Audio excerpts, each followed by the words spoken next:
చాలా మంది మతోన్మాదులు ఎలాగున్నారంటే ఒకటి రెండు మాటలు ఎవరెవరో రాసిన పుస్తకాలను చదివేసి ఇష్టానుసారంగా వారికి ఉన్న మిడిమిడి జ్ఞానాన్ని తీసుకుని ఏం చేస్తున్నారంటే బైబిల్లో ఉన్న దేవుడు అబద్ధమని, యేసుక్రీస్తు ప్రభువారు నిజమైన దేవుడు కాదని రకరకాల కొన్ని బోటకాలతో కూడిన కొన్ని మాటలు చెప్తా ఉన్నారు. పరిశుద్ధ గ్రంథం ఒక మంచి మనసున్న గ్రంథముగా చూడగలుగుతున్నాం.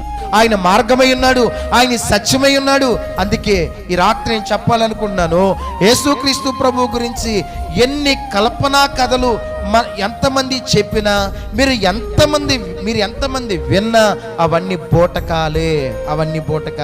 యేసుక్రీస్తు ప్రభు గురించి ఎన్నో వ్యతిరేకమైన పుస్తకాలు రావచ్చు, యేసుక్రీస్తు ప్రభు గురించి ఎన్నో అబద్ధకరమైనటువంటి సినిమాలు రావచ్చు, వ్యతిరేకమైన సినిమాలు రావచ్చు.